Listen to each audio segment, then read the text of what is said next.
India's number 1 varicose veins hospitals ఐబీసీను సంప్రదించండి. మీ నొప్పి లేని ప్రయాణాన్ని ప్రారంభించండి. నమస్కారం. మనం శ్రావణ మాసంలో ఉన్నాం. శ్రావణ మాసం లక్ష్మీ మాసం అయినే చెప్పుకున్నప్పటికీ సర్వదేవతా మాసంగా కూడా చెప్పుకోవాలి. శ్రావణ సోమవారాలు శివార్చన, మంగళవారాలు గౌరీ అర్చన, శుక్రవారాలు లక్ష్మీ అర్చన, శ్రావణ శనివారాలు వెంకటేశ్వర స్వామిని అర్చించే రోజు, విష్ణు అర్చన చేసుకునే రోజు. శ్రావణ శనివారాన్ని విశేషంగా జరుపుకోవచ్చు. అయితే ఈ శ్రావణ మాసం లక్ష్మీ మాసం అని చెప్పుకుంటున్నాం మనం. దేవతలంతా కలిసి ఒక పెద్ద యజ్ఞం సంకల్పించారట ఒకప్పుడు. చేసిన తర్వాత ఈ యజ్ఞం మొదలుపెట్టాక సప్తర్షులు ఏమన్నారంటే, ఈ యజ్ఞ ఫలితాన్ని ఎవరైనా సర్వోత్కృష్టమైన దైవానికి సమర్పించాలని భావించారు. ఎవరు యజ్ఞ పురుషుడు అని భావిస్తే త్రిమూర్తుల్లో ఎవరో ఒకళ్ళని ఈ యజ్ఞంలో ఆయన ఈ మొత్తం యజ్ఞానికి ఆయన్ని అధిపతిని చేయాలని భావించారు. ఈ త్రిమూర్తుల్లో ఒకడు ఎవరు గొప్పవాళ్ళు అనేది తెలుసుకోవడం కోసం బ్రహ్మమానస పుత్రుడైనటువంటి భృగు మహర్షిని అందుకు పంపించారు. అయితే భృగువు ముందు బ్రహ్మలోకానికి వెళ్తే తండ్రిని ఎంత పిలిచినా ఆయన పలకలేదట. ఆయన సృష్టి క్రమంలో ఆయన హడావిడిలో ఆయన ఉన్నాడనమాట. సృష్టి చేసే పనిలో ఆయన సరస్వతీదేవి వీణ వాయిస్తుంది. ఆయన వీణానాదం వింటూ తన బొమ్మలు చేసుకునే పనిలో మునిగిపోయాడు. దాంతో ఆయనకు విసుగు పుట్టింది. నువ్వు యజ్ఞపురుషుడిగా ఎట్లా పనికొస్తావు? పనికిరావు, నీకు అసలు దేవతార్చనే ఉండదు, అర్చనే ఉండదని స్వయంగా తండ్రినే శపించాడు భృగువు. ఆ తర్వాత ఆయన కైలాసానికి వెళ్ళాడు. కైలాసంలో శివపార్వతులు ఇద్దరు ఆయన తాండవము ఆమె లాస్యంలో మునిగి వాళ్ళిద్దరూ ఆనంద నృత్యం చేసుకుంటున్నారు. భృగువు ఎంత పిలిచినా వాళ్ళు పలకల. దాంతో ఆయనకి ఇట్లా లోలత్వంతో ప్రవర్తిస్తున్నావు కాబట్టి కేవలం లింగ రూప ఆరాధనే ఉంటుంది, నీకు సాకార రూప ఆరాధన ఉండదని పరమేశ్వరుని కూడా శపించాడు. ఈయన ఒక మహర్షి, ఈయనకి శపించాలన్న ఉద్దేశం కలిగింది. అట్లా అక్కడి నుంచి మూడో వ్యక్తి అయినటువంటి శ్రీ మహావిష్ణువుని పరిశీలించడం కోసం, ఆయన యొక్క పరిస్థితి ఏమిటో చూడడం కోసం భృగు మహర్షి వైకుంఠానికి వెళ్ళారు. వెళ్ళేసరికల్లా విష్ణువు లక్ష్మీదేవి వాళ్ళ ఆనందంలో వాళ్ళు ఉన్నారు. ఆయన నిద్రలో ఉన్నాడు. నిద్రావస్థలో ఆమె పాదాలు ఒత్తుతూ మైమరపడుతోటి ఆవిడ ఉండేసరికల్లా ఆయన ఎంత పిలిచినా పలకట్లేదని కోపంతో మహావిష్ణువుని గుండెల మీద కాలుతోటి తన్నాడు.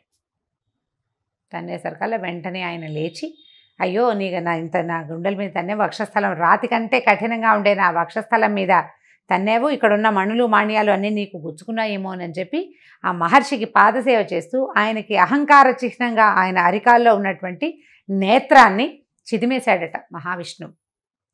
దాంతో ఆయన వెంటనే భగవంతుడే తన పాదాలు పట్టుకున్నాడనే విషయాన్ని జ్ఞప్తికి వచ్చిందనమాట. అంతకుముందంతా నేను ఋషిని, బ్రహ్మజ్ఞానం కలిగిన వాడిని అహంకరించింది.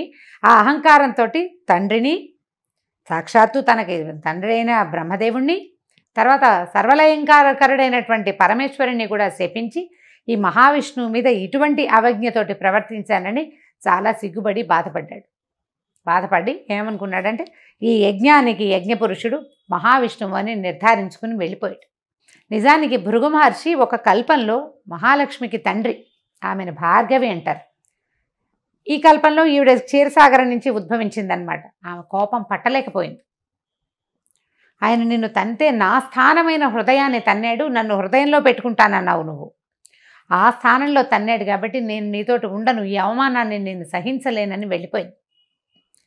పిల్లలు ఆయన మన కుమారుని వంటి వాడు శిశువు, మన శిశువు తంతే మనం కోపం తెచ్చుకుంటామా అని విష్ణువు బతిమలాడినా ఆవిడ ఒప్పుకోలేదు. నా శిశువైనా సరే నన్ను తనడానికి వీలు లేదని కోపగించుకుని వెళ్ళిపోయింది. ఆ వెళ్ళిపోయిన ఆవిడ భూమి మీద చేరి కొల్హాపూర్లో తపస్సు చేసుకుంటూ ఉండిపోయింది. ఈ లక్ష్మీదేవి వెళ్ళిపోయేసరికల్లా వైకుంఠం శూన్యమైపోయి మహావిష్ణువు ఆమె కోసం అని వెతుకుతూ భూలోకానికి వచ్చేసాడని, ఆ వచ్చేసిన భగవంతుడు మన అదృష్టం కొద్దీ మన తిరుమల కొండలలోనే ఉండిపోయాడు. భూమి చేసుకున్న అదృష్టం, భారతీయులు చేసుకున్న అదృష్టం, అందులోనూ తెలుగువారి అదృష్టం ఏంటంటే మహావిష్ణువు మన ప్రాంతానికి రావడం. ఆయన తిరుమల కొండల్లో ఉండగా ఆయన ఆకలి దప్పులతోటి అలమటిస్తున్నాడని, లక్ష్మీ మీద విరహంతో బాధపడుతున్నాడని తెలుసుకున్నటువంటి దేవాది దేవతలంతా కలిసి ఒక గోవుని గోవత్సాన్ని సృష్టించి ఆ ప్రాంతానికి పంపించారు. ఆ కాలంలో రాజుగా ఉన్న ఒక చోళ రాజు రాజ్యం చేస్తూ ఉన్నాడు ఈ ప్రాంతానికి. లక్ష్మీదేవే స్వయంగా నాథుడు బాధపడుతున్నాడని ఈ ఆవుని దూడని తీసుకొచ్చి రాజుకు అప్పచెప్పింది. ఈ ఆవు దూడ చాలా సర్వలక్షణ సంపన్నంగా ఉన్నాయి, కానీ రోజు ఆ గుట్ట మీదకి ఎక్కి ఆ గుట్ట మీద ఉన్నటువంటి పుట్టలోకి పాలు జారవిడిచి వచ్చేసేది ఆవు. కొన్నాళ్ళకి తెలుసుకుని ఆవు ఇట్లా పుట్టలోకి పాలు విడుస్తుందని దానివల్లే దూడ కూడా పాలు చాలటం లేదని తెలుసుకున్నటువంటి ఇక పశువుల కాపరి ఆ ఆవు ఎక్కడికి వెళ్తుందో గమనించి ఆ ఆవులోంచి ఆవును కొట్టబోయాడు. ఆ పుట్టలోంచి పైకి వచ్చినటువంటి మహాపురుషుడిని చూసేసరికల్లా హతమారిపోయాడు. చోళరాజును కూడా భగవంతుడు శపించాడు. కళ్ళు పోతాయి నీకు, నీ ప్రాంతంలో ఇలాంటి పని జరిగింది కాబట్టి. అయితే అప్పుడు కొంచెం దెబ్బ కూడా తగిలింది మహావిష్ణువుకి. ఆ తర్వాత ఆయన తిరుమల కొండల మీదే వెంకటాద్రి మీదే వకుళమాత ఆశ్రమానికి చేరాడు. లక్ష్మీదేవి యొక్క అంశ పద్మావతీదేవిగా ఆకాశరాజుకి దొరికింది. భూమిని తన్నుతుంటే దువ్వుతూ ఉండగా, అంటే నాగేటి చాలలో సీతాదేవి ఎలా దొరికిందో అదేవిధంగా పద్మావతీదేవి కూడా ఆకాశరాజుకి నాగేటి చాలలో దొరికింది. ఆ ఆడ శిశువుని పెంచుకున్నారు వాళ్ళు. ఆమెకు పద్మావతి అని పేరు పెట్టారు. ఈ తర్వాత కాలంలో ఈ వెంకటేశ్వర స్వామి మన మహావిష్ణువు కొండల మీదకి వెళ్ళటంతో శ్రీనివాసుడు అనే పేరుతోటి అక్కడ ఉండటం మొదలుపెట్టాడు వకుళమాత ఆశ్రమాల్లో. ఆ తర్వాత కాలంలో ఆయన పద్మావతీదేవిని చూడడం, ఆమె ఎందున్నటువంటి లక్ష్మీ అంశకి ఆకర్షితుడయ్యి ఆమెని వివాహం చేసుకుంటానని చెప్పడంతో వకుళమాత స్వయంగా ఆకాశరాజు దగ్గరికి వెళ్ళి పద్మావతి శ్రీనివాసుల కళ్యాణం జరిపించింది. ఆ తదనంతరం లక్ష్మీదేవి అక్కడికి వచ్చేయటం, పద్మావతి లక్ష్మీదేవుల తాలూకు సంవాదంలో భగవంతుడు సాలగ్రామ రూపిగా అక్కడ శిలాస్వరూపంగా ఈ తిరుమల కొండల మీద వెంకటాద్రి మీద వేంచేసి ఉన్నాడు. అయితే ఇలా వెంకటాద్రి మీద వేంచేసి ఉన్న వెంకటేశ్వర స్వామికి మనం శనివారము వెంకటేశ్వర దినంగా భావిస్తాం. మనం నమ్ముతాం ఖచ్చితంగా. శనివారం నాడు ఉపవాసాలు ఉంటాం వెంకటేశ్వర స్వామి కోసమే. శనివారం నాడే కాలినడకన దేవాలయానికి వెళ్ళాలనుకుంటాం. వెంకటేశ్వర స్వామి దేవాలయానికి తప్పకుండా వెళ్తాం. అయితే ఈ శ్రావణ మాసంలో ఇది అమ్మవారికి ప్రీతిపాత్రమైన మాసము, అది వెంకటేశ్వర సంబంధమైన మాసం అవడం వల్ల శనివారాల్లో గనక వెంకటేశ్వర స్వామి ఆరాధన చేస్తే ఈ 4 వారాలు విశేషమైన ఫలితం లభిస్తుంది. ఎట్లా భగవంతుడు వెంకటేశ్వరుడుగా మారి దశావతారాలలో లేనిటువంటి ఈ అర్చాస్వరూపము మనకి భూమి మీద ఈ కలియుగానికి మన కోసమే అవతరించిన కథని ఒక్క మాట జ్ఞాపకం చేసుకుని స్వామికి చలిమిడితోటి దీపారాధన గనక చేస్తే చాలా అఖండమైన ఫలితం లభిస్తుంది.